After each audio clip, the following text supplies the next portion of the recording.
So 8 or 9 years ago, issue 247 was released when Sonic was being published by Archie Comics. And this issue is where it was officially, if not already guessed by then, or spoiled in the minds of a lot of people that picked up on a lot of the clues. It was here in 247 that it was revealed that Sally was the traitor that Silver was looking for. And there was a lot of hints that were dropped in a lot of issues, not just the main book, but in universe as well, that, she could be the traitor, that basically caused the destruction of Silver's future, caused the downfall of the freedom fighters. And, even though there was a lot of clues, a lot of people were, not convinced that she would be the one that would be pointed out as the reason everything fell apart. But in 247, it was confirmed. Actually, it was more so confirmed with 230, although it wasn't officially confirmed, as crazy as that sounds, into 247, if not a little before that in the Sonic Universe arc they did based around the Secret Freedom Fighters, which was a group of underground freedom fighters led by Harvey who we'd not seen till, since issue 11, 12, if you will. And he was leading this underground resistance group consisting of Sally's brother Elias, Prince King Elias, the Wolf Twins, Lita and Lyko from the Wolf Pack, Larry the Lynx from the Substitute Freedom Fighters, Shard, a rebuilt Metal Sonic, and of course Silver. And Silver became part of the team as part of an agreement with Harvey that if he helped the Secret Freedom Fighters try to get the kingdom back or remove Nuggets from power, that he would help him find out who the traitor was based on all the clues and evidence, that Silver would provide him with. And lo and behold, pretty much Harvey handed Silver a piece of paper at the end of the arc as part of the agreement, and you could pretty much see, kind of like see-through, if you will, with all the red marks, Xing out all the, possible non-suspects, but leaving one opening. And that opening, of course, was Sally. Now, according to Silver, as it's written in 247, basically Sally's betrayal was an unwilling one.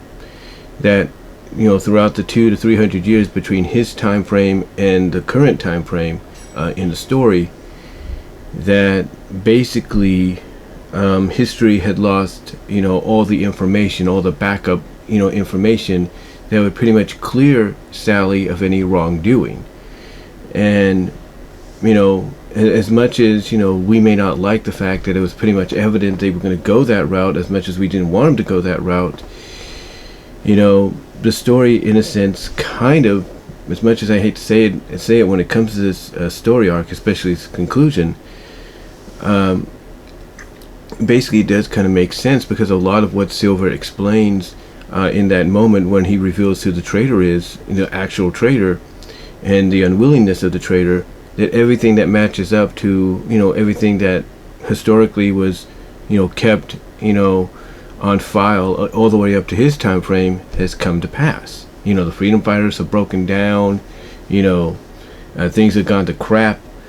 So basically, when you look at this, and you look back on it, I should say, and you reread the issue, you kind of, think to yourself, was, overall, in general, you think to yourself overall, with, as best of an explanation as they can give, was Sally meant to be, the traitor Silver was looking for? Was she meant to be the traitor?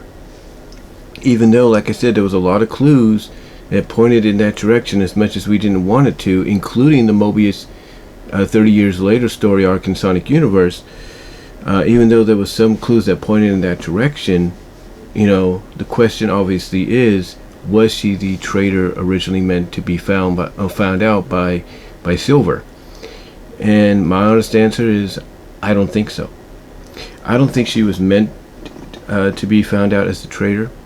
I think, in all honesty, that the traitor was initially going to be Sonic, but long story short, they decided to go in this direction. And I think the reason being, and I kind of thought about this when I was watching a little bit of the Midnight Edges review with Ken Penders, I think what it was is that Sega has representatives that get credited at the beginning of each issue, including with IDW now. And my guess is they went to Sega and the representatives with the idea of Sonic being the traitor that Silver was looking for, and they shot it down. They said, no, you're not going to do that. You need to come up with somebody else. And I think, Ian Flynn, as much as we may hate to admit it, pretty much figured, who would be the next in line, who would be like the second most important character that could cause such a downfall and everything within the group and the planet and his timeline in general. And the obvious choice was Sally. So in my opinion, even though a lot of the clues were building towards her being revealed as the traitor, I don't think she was meant to be the traitor. I think originally it was meant to be Sonic all along, and they were going to give an explanation as to why that might have been. But because of the fact that Sega shot that down, in my opinion, I wasn't there, none of us were, but in my opinion, because Sega probably shot that down, they went with the next best thing, which was Sally, which I'm pretty sure, Sega was like, okay, cool, you could do it with her, but not with Sonic. And that's what I think happened. So, honestly, I don't think Sally was meant to be the traitor, but I think because the original plans, in my opinion, from what I can tell looking back at the story now, and all the clues and everything in previous issues that came out way before that and even during that arc,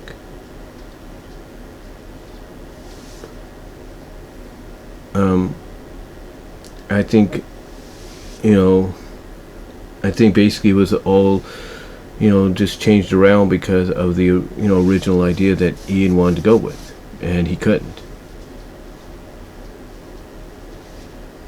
That's just my opinion. I think it was all based, I think, again, sorry about that, I'm just keeping an eye on things right now because opportunities, as I've mentioned in the previous videos with my mom here and everything, but anyway, getting back on track here, like I said, I think with all the evidence that we got during this arc and even previously before that, I honestly think that Sally was not meant to be the traitor. I think maybe the clues that we got were going to be red herrings, and it was going to be revealed that Sonic's the true traitor, and they would have given an explanation as to why, like I said. But because, as I mentioned, and I know I sound repetitive here, I do apologize. That's what happens when you go unscripted and you try to work around the fact that your family is home, so and try to, work with those opportunities you get once in a while. But like I said, I think because of the fact that, Sega said no, the representatives said no, that Sally was the next best choice. That's just my opinion. But what do you guys think? Do you think maybe I'm just grasping for straws, or do you think maybe there is some truth to the matter, or the fact of the matter that, Sonic was probably going to be the traitor Silver was looking for initially, but then that changed, everything changed, I should say, said when Sega probably, gave the thumbs down on it, and they went with Sally instead. What are your thoughts? Comment down below. I'd love to hear from each and every one of you. Let me know what your thoughts are on the live chat during the premiere. Like the video.